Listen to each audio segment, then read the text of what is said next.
राज्य में हुए बड़े प्रशासनिक फेरबदल के बाद आईएएस प्रकाश राज पुरोहित ने वाणिज्य कर विभाग के आयुक्त पद की जिम्मेदारी संभाली है। माना जा रहा है कि जयपुर कलेक्टर के रूप में सफलतापूर्वक अपनी जिम्मेदारियों का निर्वहन करने के कारण ही उन्हें वाणिज्य कर विभाग की जिम्मेदारी मिली है। आपको बता दें कि वाणिज्य कर विभाग का सरकारी खजाने में सबसे बड़ा योगदान है। वित्तीय वर्ष 2024-25 के लिए सरकार ने जीएसटी राजस्व लक्ष्यों में भी बड़ी वृद्धि की है। इसे प्राप्त करना वाणिज्य कर आयुक्त के सामने एक बड़ी चुनौती होगी। राजस्थान में जीएसटी राजस्व वृद्धि की दर राष्ट्रीय अनुपात की तुलना में कुछ ज्यादा है, लेकिन बजटीय लक्ष्य फिर भी बड़े हैं। कई जिम्मेदारी के बाद जो नई जिम्मेदारी मिली है, वाणिज्य कर विभाग की भावी रणनीति क्या रहेगी, इसके बाद राज्य के वाणिज्य कर आयुक्त प्रकाश राज पुरोहित से एक्सक्लूसिवली बातचीत की हमारे एसोसिएट एडिटर विमल कोठारी ने। ये रिपोर्ट देखिए। सरकारी खजाने में सबसे ज़्यादा राजस्व का योगदान देने वाले विभागों में से एक वाणिज्य कर विभाग की नई जिम्मेदारी जयपुर में कलेक्टर रहे मिस्टर प्रकाश राज पुरोहित को मिली है। आज ही प्रकाश राज पुरोहित जी ने कमिश्नर वाणिज्य कर का पदभार भी संभाला है। हमारे साथ प्रकाश राज पुरोहित जी हैं। हम उनसे जानते हैं विभाग में राजस्व जुटाने को लेकर के किस तरह की रणनीति रहेगी। सर, चूँकि बड़ी जिम्मेदारी है और सरकारी खजाने में पैसा जुटाना सबसे बड़ी चुनौती भी है, तो सर इस चुनौती को आप किस तरह से देखते हैं और आगे क्या आपकी रणनीति रही?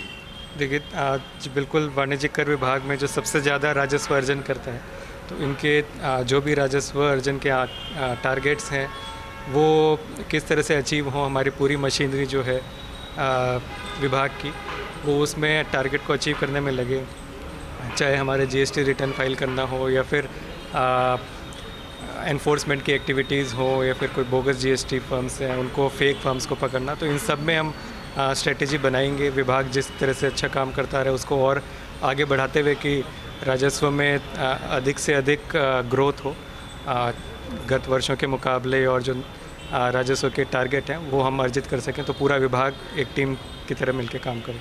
सर, जैसे इस साल का जो फाइनेंशियल ईयर का जो टारगेट दिया गया है वो 88,000 करोड़ का टारगेट विभाग को दिया गया है, जो पिछले साल के टारगेट की तुलना में करीब 47% जीएसटी के मामले में ज़्यादा है।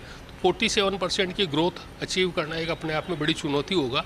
आप इस चुनौती को किस तरह से देखते हैं? देखिए, चुनौतीपूर्ण तो ज़रूर है, क्योंकि 47% ग्रोथ हम सिनेरियो अगर ईयर वाइज कंपेरिजन करें या फिर नेशनल या दूसरे स्टेट से कंपैरिजन करें तो एक चैलेंज है अपने आप में। और चूँकि चैलेंज है तो चैलेंज को पूरा करने में ही एक सेटिस्फेक्शन रहता है। तो उतनी मेहनत करेंगे, अधिक मेहनत करेंगे और जितना नज़दीक पहुंच सकेंगे उतनी कोशिश करेंगे कि अधिक से अधिक टारगेट के नज़दीक पहुंच सकें। सर, जीएसटी कानून में सबसे बड़ी समस्या बोगस फर्मों की है, फेक आईटीसी क्लेम्स की है।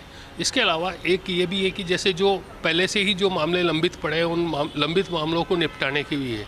राज्य सरकार ने अभी कुछ दिन पहले एक स्कीम भी जारी की थी, एमनेस्टी स्कीम। उस एमनेस्टी स्कीम को पूरा करने के लिए क्या विभाग कोई नई रणनीति बनाएगा? देखिए, सभी से हम चर्चा करेंगे। जो हमारे बोगस क्लेम या फेक फर्म्स, इनके लिए जो हमारा रिसर्च विंग है, जो हम डेटा एनालिटिक्स करके उसका यूज़ करके कोशिश करेंगे कि अधिक से अधिक कार्रवाई हो सके।